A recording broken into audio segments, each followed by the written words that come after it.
Hi, welcome to Shoreline Design. Welcome to our inaugural live streaming of this little program. Now, it is live, so we hope you're going to give us a little bit of leeway and as we try to work out some of the bugs. But this show, our first show that we're going to do is let's define locally made. As everybody is aware, or many of us in the industry, locally made has become a very large push, I guess, for a lot of companies. And I've got another sound coming in here for a lot of companies. So locally made says many things. Well, we just shut that down there, big fella. There you go. Okay, I'm sorry, but anyway. So COVID has made this a very high priority. People have been locked into their homes, and one of the things that they want to do is we want to make a difference during this time. So people have been talking about what we can do, how we can make a difference. So a lot of the importers have really reacted to this in different ways. So everybody wants to be part of it. So I want to give you a little history of, like, in the jewelry industry, what's happened, and I guess where the possibilities come for improvement in under this COVID. So back in the 80s and the 90s, most of the jewelry manufacturing went offshore. And when it went offshore, it came back as very cheap product. So that's 40 years ago. What's been happening over the last, 10, 15 years, the imports have increased in price. They haven't increased what they pay to the primary producers in other countries, but the margins have got greater and greater and greater. So because of that, there's now an opening for us with this new buy local push to be competitive. And when I say we, I mean me here in this little shop. Well, actually, we have 3 shops, and in peak periods, we'll have 10 employees. So we actually feel now that we can be very competitive as long as everybody understands what buy local, locally made means. So one of the things that's happening in a lot of our advertising that we're seeing by companies is that they're moved from locally made to imagined and designed in Canada. So it's imagined and designed and then shipped offshore to be produced and brought back. The other one is that we're seeing a lot of is people are saying that they have handmade products, and again, it's made offshore and brought back home. So the third sort of thing I see online is the actually donation of monies to different issues. So 1 or 2% of this will go to a local issue. Now, some of these are done by your local producers, but most of it's done by importers. So what I want to do, I guess, to start the show off is I want to show you some examples of what we do here and what I call locally made products, okay? So I want to show you this ring. And my producer over there will tell me whether everything is going good. So what I'm showing you is a Larimar ring. Now the stone is Larimar from the Dominican Republic, and everything around that was made right here, well, actually by me. So I want to show you what my ring is made of. Okay, and again, I'll get a nod from my producer over there, and he says everything is fine. So what we're looking at is raw material that makes up that ring. So every single piece of that ring was made from these pieces of raw material, and the labor that I put into it and my employees put into it stays right here on PEI or in Canada, depending on where you're from. So the other things that we see that's happening is with the handmade products, locally made products, is some of the products like this sterling silver ring that I cast here. Locally made products tend to have much higher weight in silver or gold. Again, it goes back to the 20, 30, 40 years ago, where a lot of the jewelry producers made products that were made to last. As prices are starting to fall off, okay, and we're just going to get rid of that. Don't worry, I'll just do it. Yeah, okay. So it really throws me off when I have another speaker going. Okay, so a lot of what's happening with imports is that the people have cut back on the weights and so on. So locally made, we tend to be, I think, much fairer. So the other thing, when we try to define locally made products and what it means, of course, is there's an extra value in products that are locally made. And sometimes it's hard to see those extra values or define what they are. But I'll just give you an example this morning. The extra value that we put on things. The local elementary school was in. They picked up a $50 gift certificate for their fundraiser. Try sending that to Jeff Bezos, okay? So locally made means you're here locally and you're helping. The other thing, I had a phone call from a new artist on PEI. She moved here from Alberta. She's been trying to get her little business going, and she needed some lapidary work done. So she had seen that we're available, we're here, so I suggested that she come down. I'll show her how to cut the stones that she needs, and we'll support the new artists that are coming. So locally made, in a lot of cases, means that we are actually growing our communities, growing the artists that are coming behind us. The other thing that we do as locally made artists, or local artists who make products, is we mentor. We mentor a lot of new people come in. Personally here we do a lot of work with children. I show kids how to make jewelry and so on. So that's sort of like what we do, some examples. Now, as this show is evolving, we're hoping is that you're going to ask me some questions. We're all set up to answer some questions. So if you have any questions while this is going on, I see highs there and a couple of lows from different people. So any questions, you just type them in and we'll see if we can't answer them.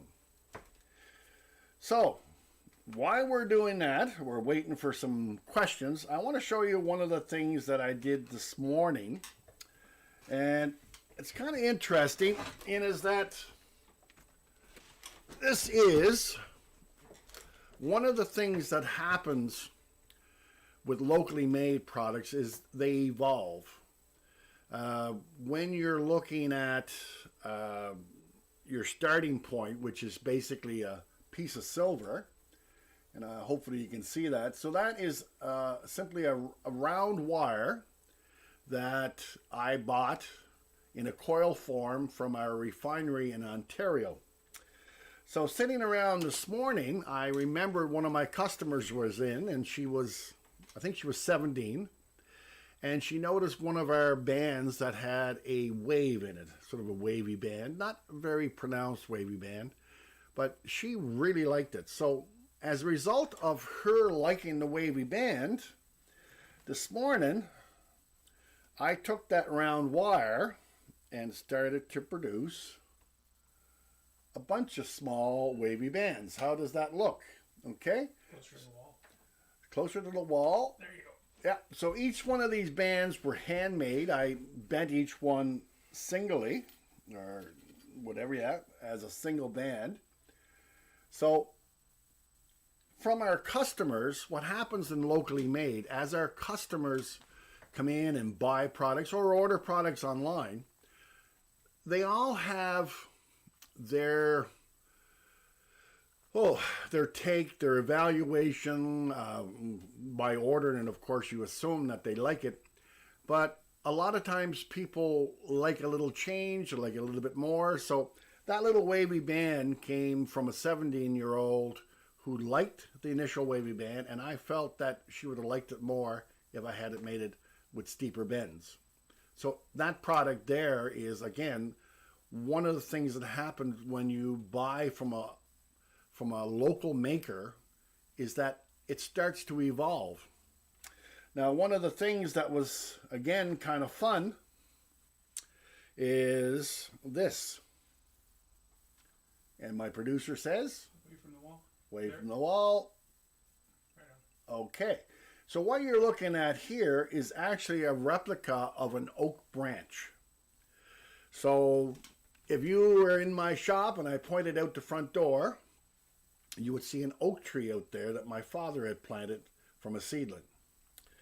A couple of years ago, I went out and I cut off a couple little branches and we molded them and made them into silver casts.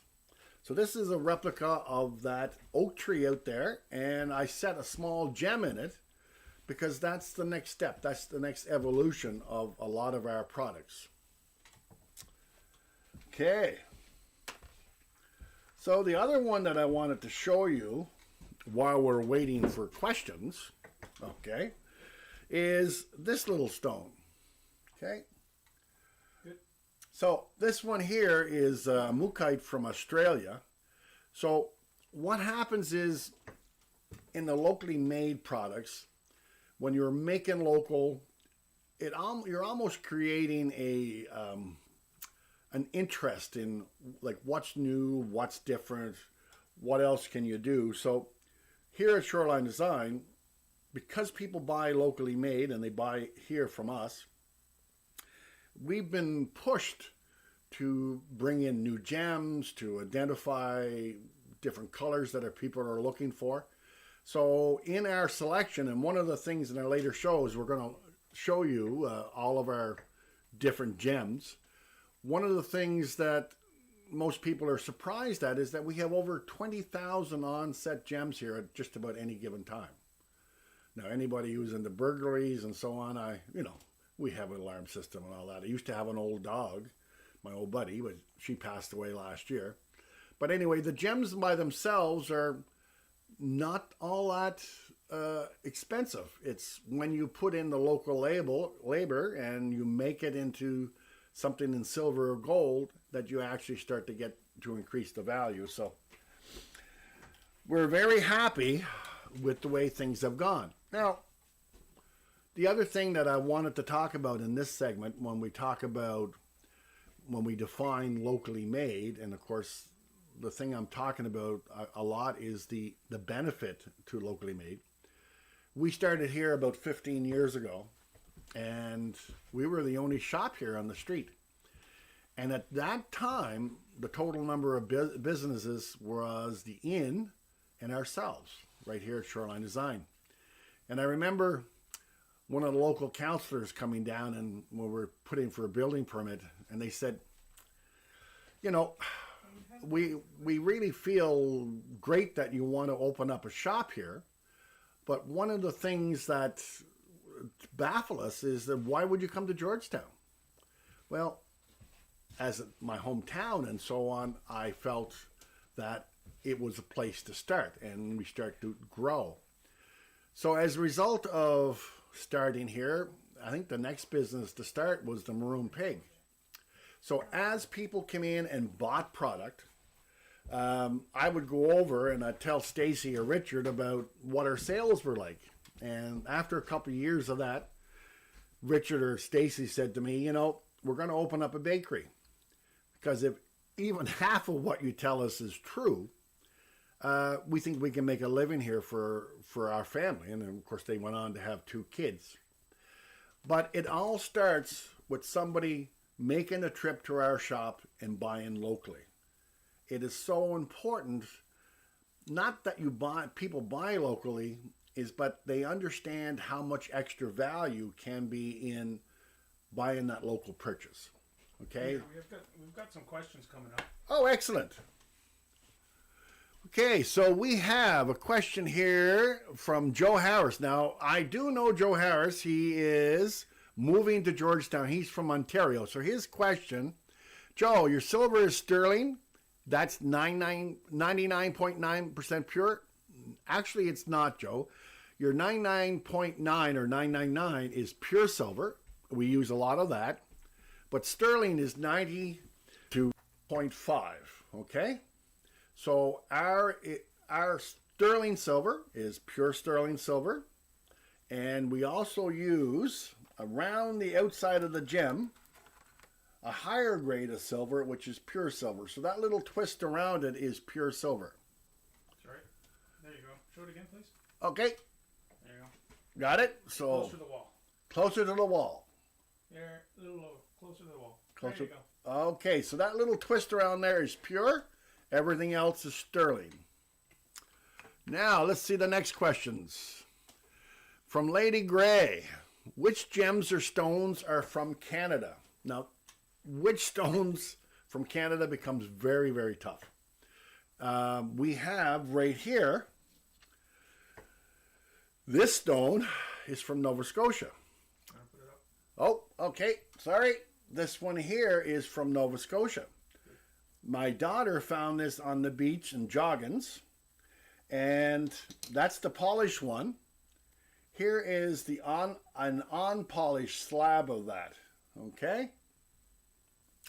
So we have boxes of gems here that we will cut and slice and set. We have petrified wood here from PEI, which I didn't know we had. So we will cut and slice petrified wood.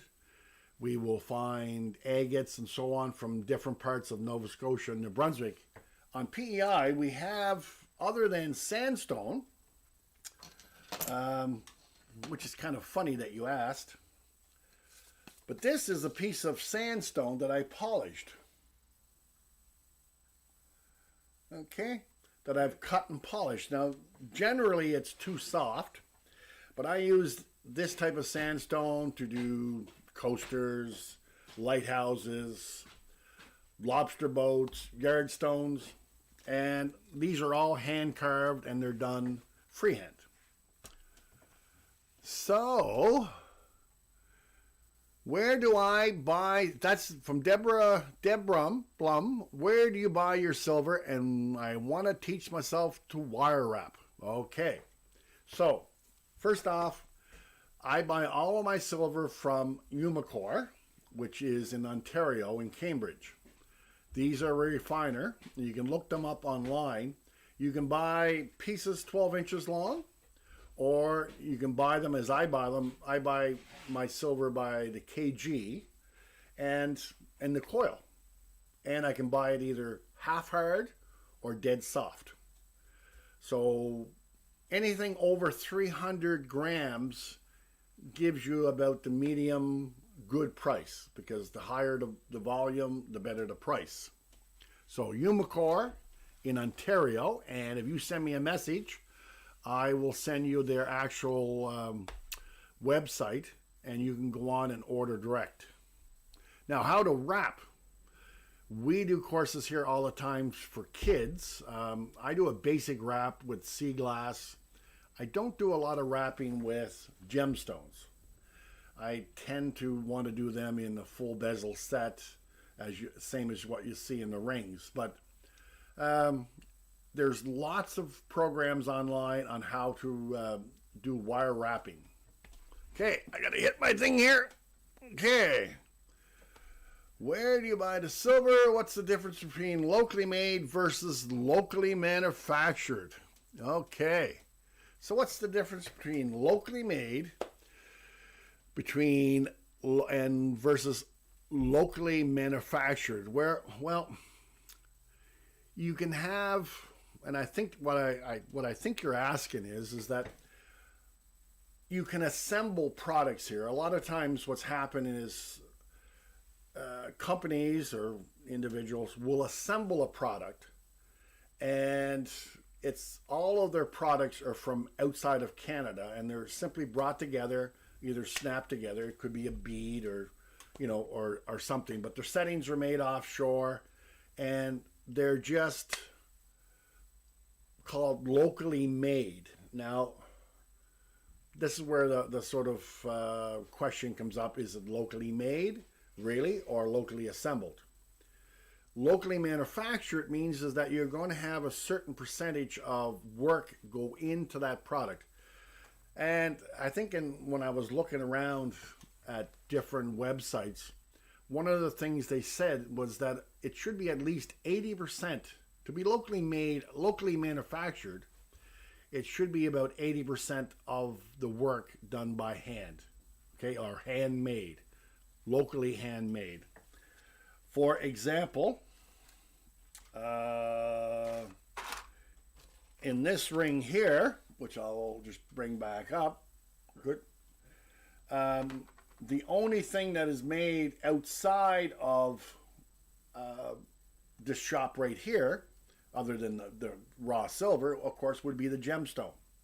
So I bought the gemstone and made an individual setting, did all of the embossing for that. Okay. I hope that answers your question. And how long did that take you? Like, how long does it take? How long does it take to do a ring? Yeah. Well, and that's a very good question because people ask that to me all the time. Because we're local makers or manufacturers, we make about 18,000 handmade products a year. Okay, so it's pretty staggering when you think about this little shop here. So I don't make a ring, I make 10 or 20 at a time. So I'm using a lot of repetitious joints and so on at that time. So all of these, for example, we're going to try to show you them, right? So these are small silver bands that are embossed with different embossings, but I made 12 this morning to get ready for this show.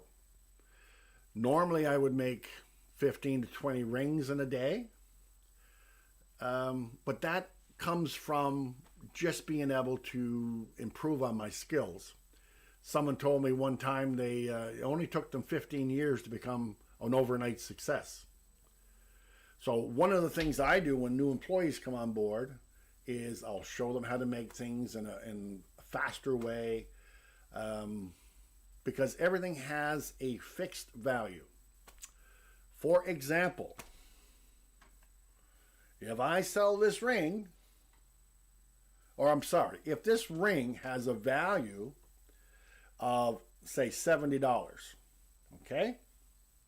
And it takes me 10 hours to make it, it's still only worth $70. It ain't worth no more. Even if it takes me 10 hours, that's what it's worth. If this ring takes me an hour to make, then it's worth $70. Right? Because I've had to improve my skill set in order to make it that it's profitable for me to make, and it has a high enough value for you, the customer. And so that's the give and take with customers when it comes to, people will ask me, how long does it take to make a cast piece? Well, once you get the initial piece, you do the molds and all of that stuff. Well, it's pretty quick after that. But there's a lot of background work that would go into that. That answer that one? Yep. What do we have for other questions? Joe Harris is asking, how many local artisans do you work with? Oh, excellent. And is that all your stuff made from scratch? Yes. Okay, so everything is made from scratch. I'll just give you an idea of that. Oh, if I can find a good example. So, this is one coil of silver, and it's only a little part coil. Can you see that on that, Wayne? Yeah, it's showing up. Okay. So, when I order silver, we will go through about, I want to say $75,000 worth of silver in a run of a year. Now, pricing in silver has almost doubled here now, so after COVID, I don't know what's going to happen there. But everything from our stone carving, we do stone carving here also, it's all made from scratch. If we're casting, it's all made from the silver grain that we bring in from Ontario, which is like little beads that we put in our casting machine and cast every piece. So our sort of motto is that we only sell what we make. You come in, you look, we've made it, which is pretty unique when you look at the shop we have right here would have anywhere between 1,800 and 2,000 pieces in it. So that's one of the other struggles that we have is when we try to go online and try to put pieces up, we have literally hundreds of pieces that have been uniquely made and they're sitting there, and it's almost impossible to get everything up, but we're gonna try, and this is our first step. So what was the other second part of that question? Is how many local artisans do you work with? Okay, so the local artisans, I would like to work with a lot more, but we work together and we share information. I have a local jeweler, Darius Bratsky, who is a much better it's a high-end jeweler. He does, award-winning stuff. Him and I, will share customers. If there's diamond setting to be done, I usually refer people to him. I have a Yellet. Her and I have put on courses together. I've actually worked with her on a couple projects. On the island, there are not a lot of different artists, but I think any of the ones that are here, we always say we're always open to working together. And that's the same as the young lady who I hope is watching this, is going to come down and learn how to do her own lapidary, and we like to share our equipment. What is lapidary? Oh, well, lapidary. Okay. So, in order to take this raw stone, right, from a block. Now, Wayne, if you would reach down, just grab me a rock down there. We'll give you a little bit of a description of right there in the front. Where, down here? Yeah, I can't get it, that's all. See that big box there? See, he hit it on me. So the question is what is lapidary? Okay, so this here is a jasper that my daughter found on the beach in Nova Scotia. So in order to take it from a rock into something that's usable, I have to slice that into thin slices, something like this. And then, of course, just behind the camera, you're going to see a cab cane, which has 6 diamond wheels on it. And what I do is I take this, and at each wheel is a different grit. I will make actually the round and polish to turn it into this shiny. Okay? There you go. So I turn it into that shiny piece of stone. Okay? So that's all done by hand.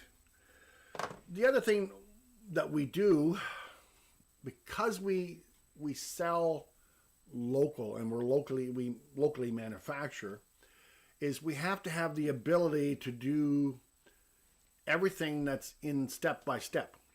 So I'll have gems come in that I'll buy, and either they're not polished properly, or they're too big, or they don't fit a ring that we need. Well, and we have the ability here to go and actually change that and to repolish it and fit it. So it makes us more versatile, is one of the big benefits of being locally made and being driven by what your customers want. Okay, so Lady Gray has a question. Do you use any other types of metal besides silver? we do gold work. We tend to do gold here by custom order. So we've done wedding bands and so on. I try to stay away from, I say, the diamonds, but we do gold. I don't do any platinum or titanium. Of course, we have copper and brass. We do that also. Any more questions? Not at this this time. Okay, so we're going to kind of start to wrap up here. I'm pretty pleased that we managed this long. The other thing that people ask is all the time, you know, what's going to happen if you can't handle all the orders? Now, that question has been asked to me every year since we started 15 years ago. For the first 10 years, being the young man that I am, I worked 7 days a week. Literally, our shop was open 7 days a week. And then after my wife taught me a little bit, off my head, I think about 5 years ago, 4 or 5 years ago, we added a Cindy. We added some different employees. And all of a sudden, as we added employees, we could handle the increase in sales. So when you're looking to support local or buy local, if you understand what it means, you, the buyer, can actually drive the economy in a lot of our small communities. If they only sell what they make, by local purchases, you end up growing employment, you end up growing the support for community groups and different people, from everything from benefit concerts all the way up. We contribute to all of them, as all of the local producers do. So I hope I've helped define what locally made is, and especially in the context of Shoreline Design. And we're going to expand our offerings as we move ahead. If you have any suggestions, and I say that, look, tell us what you would like to hear. One of the things that people have said to me, they think I'm fairly opinionated, so I know you find that hard to believe. My wife is over there smiling. But tell us what you would like to see. Ask if it's making certain products. We're really open. We want to be flexible to you. So again, I thank you for tuning in, and I hope you've enjoyed this as much as I have. Thank you very much.